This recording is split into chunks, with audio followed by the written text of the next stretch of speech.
Mortgage loans, business loans సులభంగా government private banks నుండి ఇప్పించబడును.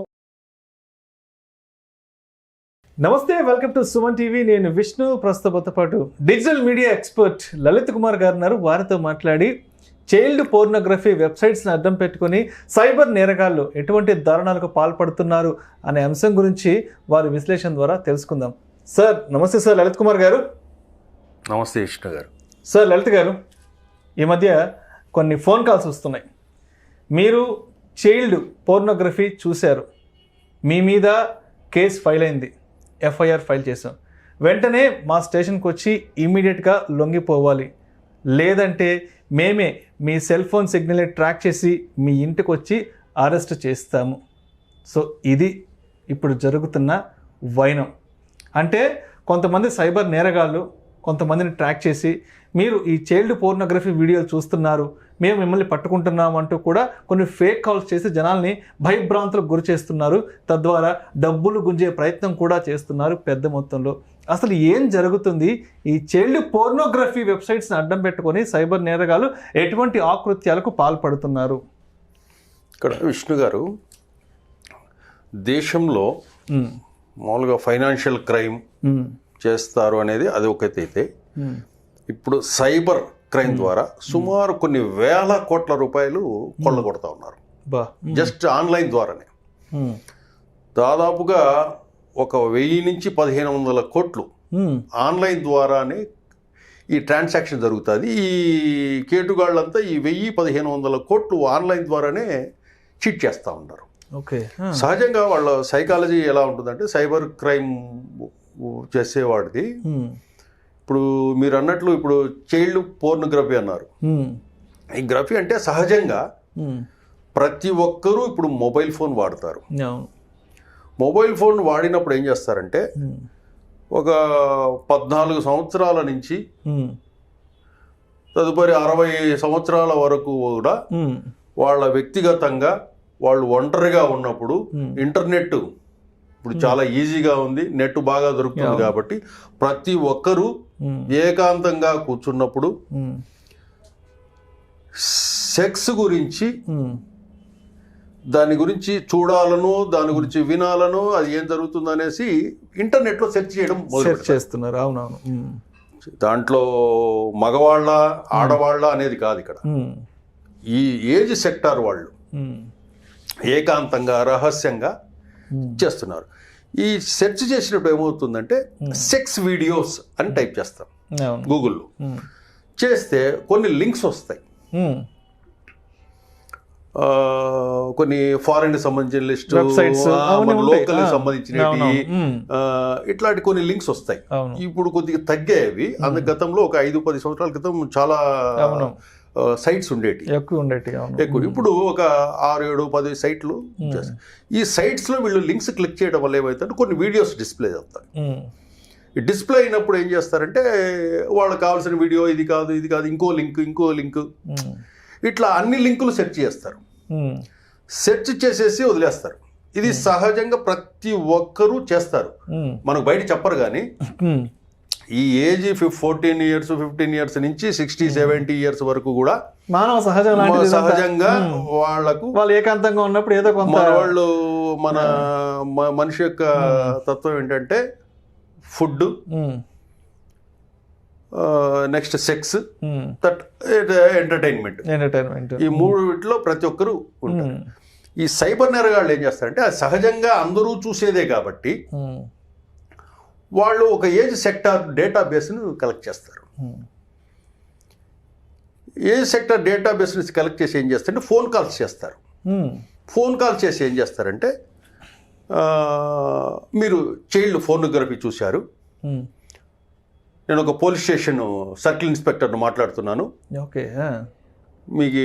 మా డేటాబేస్లో మీ IP అడ్రస్లో మీరు చైల్డ్ పోర్నోగ్రఫీ చూసారు, మీ మొబైల్లో చూసేశారు, దాని మీద మా దగ్గర అన్ని ఎవిడెన్సెస్ ఉన్నాయి, మీ మీద కేసు ఫైల్ చేస్తున్నాం అని చెప్పేసి బెదిరిస్తారు. ఒక గంభీరమైన వాయిస్, గంభీరంగా అంటే గదమాయించి, ఎవరు మాట్లాడేది విష్ణువర్ధనేనా, ఇలా ఉంటుంది వాయిస్.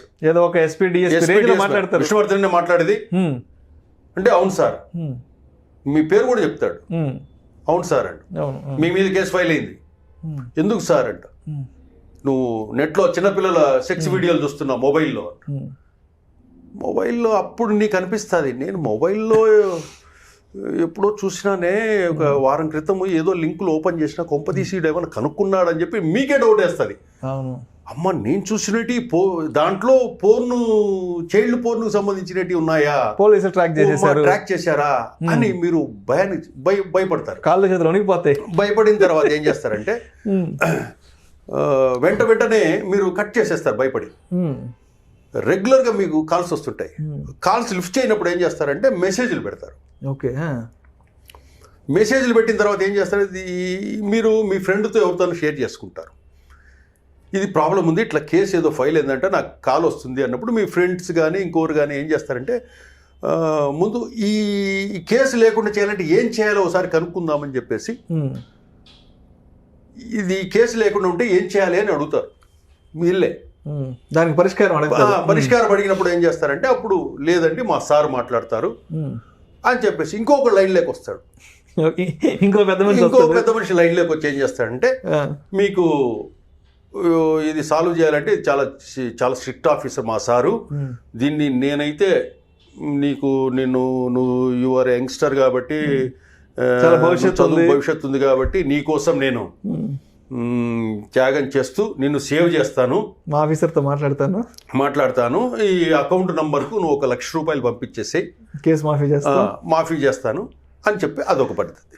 ఓకే, అట్లా సుమారుగా ఆ సబ్జెక్ట్ ₹1,00,000 అన్నవాడు ఏం చేస్తాడంటే నాకు ₹1,00,000 వర్త్ లేదన్నప్పుడు 70,000, 50,000, లాస్ట్కి 20,000, 10,000 సైతం బార్గెనింగ్ చేసేసి తీసేసుకుంటారు. ఇంకొకటి ఇదే సబ్జెక్ట్ మీద కొంతమంది ఏం చేస్తారంటే మీరు చైల్డ్ పోర్నోగ్రఫీ చూశారు, మీరు చూసిన వీడియోలు ఎక్కడెక్కడ సెర్చ్ చేశారనే వీడియోలు మా దగ్గర ఉన్నాయి, స్క్రీన్ షాట్స్. మీరు ఏది సైట్ చూశారో మీ మొబైల్లో ఏవేవి చూశారన్నీ మా దగ్గర ఉన్నాయి.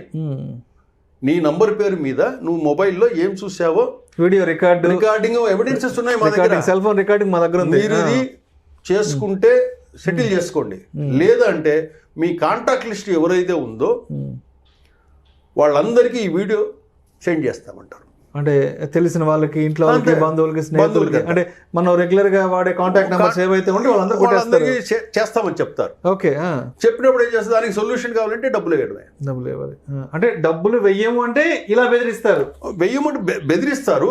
కొంచెం మనం స్టబాన్ గా కొంచెం అవగాహన ఉన్నవాళ్ళు, ఈ కంప్యూటర్స్ గురించి, టెక్నాలజీ గురించి, ప్లస్ ఈ సైబర్ గురించి, ఈ డిజిటల్ దాని గురించి అవగాహన ఉన్న వాళ్ళు ఏం చేస్తారంటే దాన్ని లైట్గా తీసేసుకుంటారు. వాళ్ళు కొద్దిసార్లు ప్రెజర్ చేసేసి వాళ్ళు వదిలేస్తారు. మ్యాక్సిమం ఏం చేస్తారంటే ఒక 100 మందిని టార్గెట్ చేశారంటే వీళ్ళు ఒక 50-60 మంది పేమెంట్ చేసేస్తారు వాళ్ళకి. ఎందుకంటే ఇది సహజంగా అందరూ చూసేదే. నేను వారం క్రితం చూశాను సైటు, అంతకుముందు చూశాను, ఎవరు లేనప్పుడు చూశాను, వాళ్ళకి తెలిసిందేమో, ఎందుకంటే అందరూ అదే పని చేస్తారు కదా అని భయపడతారు. అదే కనుక ఈ ఒక సెగ్మెంట్ చైల్డ్ పోర్నోగ్రఫీ అనేది ఒకటి చూస్తే, ఇంకా లేడీస్కి సంబంధించి అది ఇంకా భయంకరమైన బ్లాక్మెయిలింగ్, అది ఈజీగా చేస్తారు. ఆ ఫోన్ కాల్ చేసేవాళ్ళు కూడా లేడీసే చేస్తారు వాళ్ళకి. అప్పుడు వాళ్ళు చాలా ఇబ్బంది పడతారు లేడీస్, కొంచెం తెలియకుండా ఆన్లైన్ ట్రాన్స్ఫర్ చేస్తారు, చేసి మళ్ళీ ఎవరు చెప్పరు, వీళ్ళు బయటికి చెప్పుకోలేదు. అంతే కదా, పరువు సమస్య కదా, దీనికి సంబంధించిన విషయం బయటకు చెప్పలేరు, పోలీస్ స్టేషన్కి వెళ్ళలేరు. ఎంతో కొంత వాళ్ళ దగ్గర ఉండింది, లేకపోతే అక్కడ ఇక్కడ తీసుకు అవసరం ఉందని చెప్పేసి దాంట్లో ఆన్లైన్లో వేసేసి నంబర్ బ్లాక్ చేసుకుంటారు, లేకపోతే నంబర్ మార్చుకుంటారు. ఇట్లా జరుగుతూ ఉంది. ఇక్కడ చివరిగా ఏంటంటే సైబర్ క్రైమ్ అనేది ఈ మొబైల్ ఫోన్స్కి వచ్చే ఏ లింకులు ఓపెన్ చేయకపోవటం ఉత్తమం. ఏ లింకు ఓపెన్ చేయద్దు. నీకు బ్యాంకింగ్ అంటే బ్యాంకింగ్ యాప్ ఉంటుంది, అఫీషియల్ యాప్. వీళ్ళు ఇష్టం వచ్చినట్లు ఏం చేస్తారంటే చాలామంది, కొంతమంది ఎంప్లాయీస్ జాబ్స్ మారుతుంటారు, కంపెనీలు మారుతుంటారు. ఒక కంపెనీలో ఒక బ్యాంక్ అకౌంట్ ఉంటుంది, ఇంకో కంపెనీకి వెళ్ళిన తర్వాత ఇంకో బ్యాంక్ అకౌంట్ ఓపెన్ చేస్తారు. ఇట్లా 4-5 అకౌంట్లు ఉంటాయి. ఈ 4-5 అకౌంట్లు అట్లా మెయింటైన్ చేయడం కంటే ఒక అకౌంట్నే మెయింటైన్ చేసుకోవడం ఉత్తమం. దానికి సంబంధించిన యాప్ ఉంటుంది, ట్రాన్సాక్షన్స్ కానీ ఏమన్నా కూడా దాంట్లోనే చేసుకోవడం ఉత్తమం. ఇప్పుడు 4-5 బ్యాంకులు చేసేసి ఆ 4-5 బ్యాంకుల పేర్లతో కొన్ని లింకులు వస్తుంటాయి. మీరు మీ ఆధార్ కార్డు అప్డేట్ చేసుకోండి, కేవైసీ అప్డేట్ చేసుకోండి, ఈ కింద లింక్ క్లిక్ చేయండి, నామినీ అప్డేట్ చేయండి అనేసి వస్తాయి. వచ్చినప్పుడు ఏం చేసినప్పుడు నీ కాంటాక్ట్స్ అలౌ చేయి, ఇమేజెస్ అలౌ చేయి, ఇవన్నీ వచ్చినప్పుడు అవన్నీ నొక్కేస్తారు. చాలా మంది తెలియదు. నొక్కేసిన తర్వాత ఏమవుతుందంటే మొత్తం డేటా వాళ్ళు క్యాప్చర్ అయిపోతుంది. నీ ఫోన్లో ఏవైతే ఉందో అంత డేటా వాళ్ళ దగ్గర ఉండిపోతుంది, కాంటాక్ట్స్ ఉండిపోతాయి. నీ దగ్గర గ్యాలరీలు ఏమేమి ఉన్నాయి, వీడియోలు అన్ని ఎవ్రీథింగ్ వాళ్ళ దగ్గర ఉంటాయి. కాబట్టి లింక్సే ఓపెన్ చేయటం మానేయాలి. ఫోన్ కాల్స్ అంటే మనం అవాయిడ్ చేసేయచ్చు. ఈ లింక్స్ ఏం చేస్తారంటే, ఇంకోటి కొంతమంది ఏం చేస్తారంటే, మనిషి బలహీనత ఏంటంటే, నీకు డబ్బు వచ్చింది, నీకు లాటరీ తగిలింది, నీకు లోన్ 5 లక్షలు అప్రూవ్ అయిపోయింది, తీసుకో. ఈ తీసుకోవాలంటే నీ డీటెయిల్స్ పెట్టేస్తే నీ బ్యాంక్ అకౌంట్లో ట్రాన్స్ఫర్ చేస్తామంటారు. PAN card, Aadhaar card number enter చేసి డబ్బులు మీకు కొట్టేస్తాం. ఆ లింక్ ఓపెన్ చేస్తున్న సేమ్ డేటాబేస్ మొత్తం వాళ్ళ దగ్గరికి వెళ్తుంది, నీ బ్యాంక్ డీటెయిల్స్ ఎవ్రీథింగ్. ఇదొక పద్ధతి. ఇక్కడ మనం గమనించాల్సింది ఏంటంటే, ఏది కూడా ఎవరైనా ఫోన్ చేసి మేము బ్యాంక్ నుంచి మాట్లాడుతున్నాం, ఇదొక తరహా మోసం. మేము వాళ్ళ కాల్ కూడా ఏమవుతుందని కాల్ రైడ్ ఏం పెడతారంటే, సపోజ్ ఎస్బీఐ, యాక్సిస్ ఏదైనా ఉంటుంది కదా, SBI toll free, Union Bank toll free అని ఏదో ఒకటి పెట్టేసి ఏం చేస్తారంటే, మనకు కాల్ వస్తూనే చాలా మంది ఏం చేస్తారు, గ్రామీణ ప్రాంతాల్లో ఉన్నోళ్ళు, చిన్న టౌన్లో ఉన్నోళ్ళు, ఈ స్టూడెంట్స్ ఎవరన్నా ఏం చేస్తారంటే, బ్యాంక్ పేరు వస్తుంది పైన. బ్యాంక్ పేరు వచ్చినప్పుడు బ్యాంక్ వాళ్ళు అంటారు, హలో సార్ చెప్పండి సార్ అంటే మీది ఇట్లా డెబిట్ కార్డు డేట్ అయిపోతుంది, మీరు అది అప్డేట్ చేసుకోవాలి, బ్లాక్ అయిపోతుంది, ఇంకో 2 నెలలే ఉంది, బ్లాక్ అయిపోతుంది, మీరు ఇమ్మీడియట్గా అప్డేట్ చేసుకోవాలి, మీకు మీ డెబిట్ కార్డ్ నెంబర్ ఒకసారి చెప్పండి అంటాడు. అన్నప్పుడు ఏం చేస్తారంటే 842484 అనేసి ఆ నంబర్ అంతా చెప్పేసి ఎక్స్పైరీ డేట్ అడుగుతాడు. Expiry date number back side తిప్పండి అంటారు. తిప్పిన తర్వాత ఒక నంబర్ 3 అంకెల నంబర్, ఈ నంబరు 342 అంటారు. 342 అంటేనే 342 చేసేసిన తర్వాత జస్ట్ అతను పెట్టేసిన మరుక్షణం మీకు ఒక ఓటీపీ వస్తుంది, ఇప్పుడు మీకు అప్డేట్ చేసేసాము, ఆ ఓటీపీ చెప్పండి అంటారు. ఇప్పుడు వాళ్ళు ఆ సిస్టమ్ మీదనే ఇవన్నీ కొట్టేస్తుంటారు. ఆ ఓటీపీ మీరు లైన్లో ఉంచి ఓటీపీ వస్తే ఓటీపీ చెప్పండి, మీది క్లియర్ అయిపోతుంది అంటూనే వీళ్ళు ఆతృతగా ఏం చేస్తారంటే ఆ ఓటీపీ చెప్పేస్తారు. ఆ ఓటీపీ చెప్పిన మరుక్షణం కంప్లీట్ ఆ అకౌంట్లో ఆ డీటెయిల్స్ ఎవ్రీథింగ్ అంతా క్యాప్చర్ ఖజానా మొత్తం ఖాళీ చేసేస్తారు. కాబట్టి ఎంతసేపు ఊరికే ఎవరైనా లోన్లు ఇస్తామన్నా, ఏది ఫ్రీగా ఇస్తామన్నా, మీకు డబ్బులు ఇచ్చేసాము, ఎందుకు ఊరికే ఎవరు డబ్బులు ఇవ్వరు. ఊరికి మన బ్యాంకులో ఎందుకు వేస్తారు డబ్బులు? కనీసం మినిమం నాలెడ్జ్ ఉండాలి కదా. అంతే కదా. ఇంట్లో మనం క్రెడిట్ కార్డు అప్లై చేయకుండానే క్రెడిట్ కార్డ్ అప్రూవ్ అయిపోయింది అనేసి మెసేజ్ వస్తుంది. దాన్ని ఎట్లా మీరు ట్రస్ట్ చేస్తారు? ఆ లింక్ ఓపెన్ చేసేది నాకు అయిపోయింది. అప్పుడు మీ కనీసం మినిమం నాలెడ్జ్ కదా వీళ్ళకు కావాల్సింది. క్రెడిట్ కార్డుకి అప్లై చేయలేదు, అప్లై చేయనప్పుడు ఎందుకు వస్తుంది?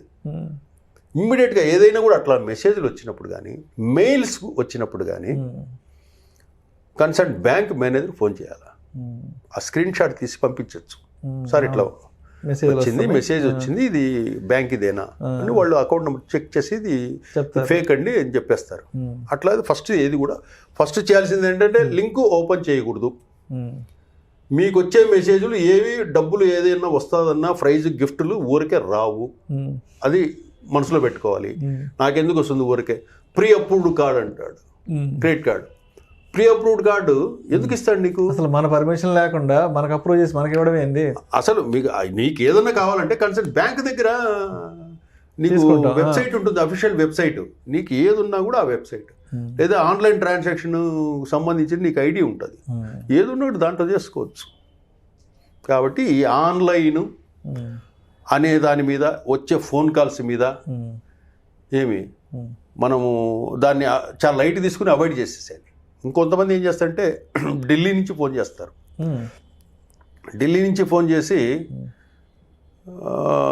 హైదరాబాదు క్రైమ్ స్టేషన్లో క్రైమ్ కేసు నీ మీద ఫైల్ అయ్యి ఉంది, మీరు ఇమ్మీడియట్గా సెటిల్ చేసుకోండి, రేపు వచ్చేసి అరెస్ట్ చేస్తున్నామంటారు.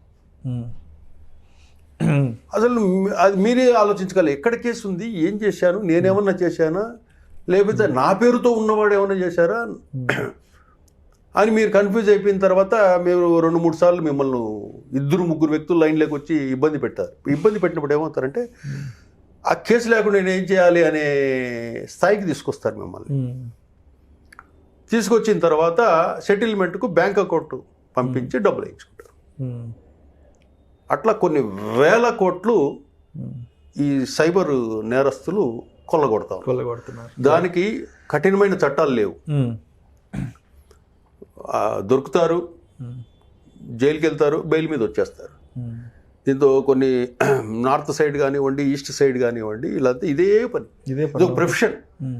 సైబర్ సెక్యూరిటీ ఎలాగా అయితే ఉంటుందో సైబర్ క్రైమ్ని మనం ఎలా నుంచి రక్షించుకోవాలనేది కూడా కొన్ని పాఠ్యాంశంగా పెడితే కూడా మంచిది. స్కూల్స్ లో సైబర్ క్రైమ్స్ ఎన్ని రకాలుగా ఉంటాయి, ఎలా చేస్తారు, మనము దాని బారిన పడకుండా ఎట్లా ప్రొటెక్ట్ చేసుకోవాలి అనేది. ఎందుకంటే ఇంకా ఇప్పుడు ప్రస్తుతం అంతా ఆన్లైన్ సిస్టమే కదా, ఎవ్రీథింగ్, అన్ని యాప్ సిస్టమ్స్. కాబట్టి కొంతమంది క్రియేట్ చేసేస్తారు. యాప్స్లో వీళ్ళు తెలియకుండా ఏం చేస్తారంటే డీటెయిల్స్ మొత్తం ఇచ్చేస్తున్నారు, తెలీదు. యాప్ డౌన్లోడ్ చేసుకుంటే యాప్ను ఒకటి క్రియేట్ చేస్తారు. క్రియేట్ చేసి ఏం చేస్తారు, మార్కెట్లో వదిలేసి పబ్లిసిటీ చేస్తారు. పబ్లిసిటీ చేసినప్పుడు యాప్లో యాడ్ చేసుకోవాలంటే కనుక ఏం చేస్తారు, డీటెయిల్స్ అన్నీ అడుగుతారు. వీళ్ళు తెలియకుండా ఏం చేస్తారంటే డెబిట్ కార్డులు వీటితో సహా కొట్టేస్తున్నారు. కొట్టేసిన తర్వాత ఏమవుతుందంటే మొత్తం డేటాబేస్ అంతా వాళ్ళకి వచ్చేస్తుంది. వీళ్ళకి తెలియదు మనం డేటాబేస్ ఇస్తున్నాము అని. వాడు దాంట్లో కూడా ఆఫర్ ఇస్తాడు, మీరు ఇవన్నీ ఫిల్ చేసిన తర్వాత మీకు గిఫ్ట్ వచ్చర్ వస్తుంది అంటారు. అంటే మనిషి బలహీనత అది. మీకు గిఫ్ట్ వచ్చారు అంటే ఏం చెప్తారంటే మీకు 500 రూపాయల నుంచి 10,000 రూపాయల వరకు నువ్వు ఆన్లైన్లో ఇది ఫిల్ చేస్తే నీకు గిఫ్ట్ వచ్చర్ వస్తుంది అంటాడు. అంటే మనిషి ఏం చేస్తాడు, నాకు 500 నుంచి 10,000 రూపాయలు కదా, దీంట్లో ఎంత వస్తుందని ఆసక్తికి మొత్తం డీటెయిల్స్ ఇచ్చేస్తాడు. వస్తుంది ఒక 200 రూపాయలు వచ్చర్ వస్తుంది. పలానా హోటల్లో నువ్వు బిర్యానీ తిన్నావంటే కనుక నీకు 200 రూపాయలు ఆఫ్ అని వస్తుంది. ఆ బిర్యానీ హోటల్ ఎక్కడ ఉంటుంది, ఓల్డ్ సిటీలో ఉంటుంది. ఓకే. అంటే ఇట్లాంటివన్నీ ఏది కూడా ఆఫర్లకు కానీ ఇదేది కూడా ఏది చెప్పినా కూడా డేటాబేస్ మీ డీటెయిల్స్ ఇవ్వద్దు, ఫ్రీగా వస్తుందని చెప్పి. ఈమెయిల్స్ కానివ్వండి, మొబైల్ ఫోన్స్ కానివ్వండి, ఇవి ఏ డేటాబేస్లు ఇవ్వద్దు. నీ బ్యాంక్ డీటెయిల్స్ ఏదైతే డెబిట్ కార్డులు, క్రెడిట్ కార్డులు అనేది అస్సలు ఇవ్వకూడదు. రైట్. సో అయితే కన్క్లూజన్గా ఇప్పుడు ఫర్ ఎగ్జాంపుల్ ఒక ఎక్స్ అనే పర్సన్కి ఒక కాల్ వచ్చింది, ఏమండి మీరు ఇలా చైల్డ్ పోర్నోగ్రఫీ చూశారు, మేము పలానా డిపార్ట్మెంట్ నుంచి కాల్ చేస్తున్నాం, మీ మీద కేసు ఫైల్ చేస్తాం, మీరు పలానా దగ్గరికి రండి అని కాల్ వచ్చినప్పుడు తక్షణమే సత్వరమే మనం ఎలా రెస్పాండ్ అవ్వాలి, దీనికి సంబంధించి మనం ఫస్ట్ ఇన్ఫర్మేషన్ ఎవరికి తెలియజేయాలంటారు? అసలు మీరు కౌంట్లోకి తీసుకోవద్దు. మీరు అది కౌంట్లో సైబర్ క్రైమ్ అనేది సైబర్ పోలీసులు వాళ్ళు ఆ పని చూస్తుంటారు. సైబర్ వ్యవస్థ పోలీస్ వ్యవస్థ కూడా అంత ఆషామాషి ఏం లేదు. ఎక్కడెక్కడ ఏది సెర్చింగ్ జరుగుతుంది ఏమిటి అన్నీ వాళ్ళ నిఘా ఉంటుంది పోలీసు వాళ్ళది. ప్రైవేట్ వ్యక్తి పోలీసు వాళ్ళు ఫోన్లు చేయరు. పోలీసు వాళ్ళు దాన్ని కంట్రోల్ చేయడానికి మీడియా ద్వారానో వాళ్ళు ప్రకటనలు ఇస్తుంటారు. మీరు పోర్న్ సైట్లు చూడకండి, పోర్న్ సైట్లు చూస్తే చైల్డ్ పోర్న్ సైట్లకు ఏదైనా సెర్చ్ చేసినా ఏది చేసినా కూడా రికార్డ్ అవుతుంది, మీరు ఇబ్బందులు పడతారు అని సెర్చ్ చేస్తుంటారు, అవేర్నెస్ కల్పిస్తుంటారు. సైబర్ మన పోలీసులు కూడా వర్క్ చేస్తుంటారు దాని మీద. కాకపోతే మన యంత్రాంగం అంత కొద్దిగా లిమిటెడ్ కాబట్టి నేరస్తులు ఎక్కువ మంది ఉన్నారు పోలీసుల కంటే. కాబట్టి ఇక్కడ దాని మీద నిఘా ఉంచి వర్క్ చేయాలంటే కొద్ది కష్టం. ఇప్పుడు పోలీసుల వ్యవస్థను కూడా పెంచుకోవాల్సిన పరిస్థితి ఉంటుంది వీళ్ళ వల్ల. కాబట్టి ఇక్కడ ఏంటంటే పోలీసులు మనం ఇటువంటి కాల్స్ ఏదన్నా వచ్చినా కూడా దాన్ని లైట్గా పట్టించుకోవద్దు అంటారు. రైట్. ఓకే. పట్టించుకోవద్దు. మీరు దాన్ని లిఫ్ట్ చేయటం వల్ల, ఫోన్ కాల్స్ లిఫ్ట్ చేయటం వల్ల ఏమవుతుందంటే వాడు మిమ్మల్ని మీ మైండ్ సెట్ ట్రాప్ చేసేస్తాడు. మీరు మానసికంగా వాని కంట్రోల్లోకి వెళ్ళిపోతారు. అది ఎలా ఉంటుందంటే మెస్మరిజం అంటారు దాన్ని. మీరు ఆ ఫోన్ కాల్ ఎత్తుతూనే మిమ్మల్ని ట్రాన్స్లేట్ తీసేసుకుంటాడు. మీరు నేరుగా బ్యాంకుకి వెళ్ళి వాన అకౌంట్లో బ్యాంకులో డబ్బు వేసేస్తాడు కూడా. మైండ్ మ్యాపింగ్ అయిపోద్ది. మిమ్మల్ని అట్లా కన్విన్స్ చేస్తాడు. చెప్పుకుంటా మీరు ఆటోమేటిక్గా ఇంట్లో అందరికి తెలియకుండా సైలెంట్గా వెళ్ళి వాడిచ్చిన బ్యాంక్ అకౌంట్లో వేసి వస్తారు. దాన్ని కంటిన్యూ చేయొద్దు. ఫోన్ కాల్ అట్లా వచ్చాయంటే లైట్గా తీసి అవాయిడ్ చేసేసేయండి. దానికి మీరు క్లారిఫికేషన్ ఇవన్నీ అవసరం లేదు. ఏదన్నా ఉన్నా కూడా మీకు ఏదన్నా ఉంటే సైబర్ క్రైమ్ పోలీసులు వస్తారు. మీరు ఏదన్నా ఎట్లా అడిగితే రికార్డ్ అవుతాయి. ప్రతి ఐపీ అడ్రస్ ఏం జరుగుతుంది ఏంది అనేది అన్ని సెర్చింగ్ నిఘా ఉంటుంది. ఎవరెవరు ఏమేం చేస్తున్నారు, పాకిస్తాన్ వెబ్సైట్లలో ఎవరు ఏది సెర్చ్ చేస్తున్నారు, ఫేస్బుక్లో ఎక్కడ ఎవరెవరు ఏమేమి పోస్టింగ్లు పెడుతున్నారు అన్ని నిఘా ఉంటుంది. ట్విట్టర్లో ఎవరు ఏం చేస్తున్నారు, ట్విట్టర్లో ఏమేమి పోస్టులు పెడుతున్నారు, ఏమేమి మెసేజ్లు వస్తున్నాయి అని ఇక్కడ నిఘా పోలీసు వాళ్ళు ట్విట్టర్ కానివ్వండి, ప్లస్ ఫేస్బుక్ కానివ్వండి, యూట్యూబ్ కానివ్వండి అలర్ట్ జరుగుతుంటుంది. అది మీ దాంట్లో మీ వస్తున్నాయి అన్ని పోలీసులు మొత్తం నిఘా వ్యవస్థ అందరికి డైరెక్షన్స్ ఇస్తుంటే అది కాన్ఫిడెన్షియల్ గా జరుగుతుంటుంది కాబట్టి బయట పబ్లిసిటీకి రాదు. ఇప్పుడు మీరు చూడండి ట్విట్టర్లో కానివ్వండి, ఇంకోటి ఫేస్బుక్లో, ఇంకోటి కొంచెం క్రూరంగా ఆటోమేటిక్గా సెన్సిటివ్ కంటెంట్ అన్ని బ్లాక్ అయిపోద్ది. వాళ్ళంతా మానిటరింగ్ చేస్తుంటారు పోలీసులు. మానిటరింగ్ చేస్తూ డైరెక్షన్స్ ఇస్తుంటారు, నిఘా ఉంటుంది. కాబట్టి ఇటువంటి ఫోన్ కాల్స్కు ఏదన్నా వస్తే పోలీసు వాళ్ళు వస్తారు నీ దగ్గరికి.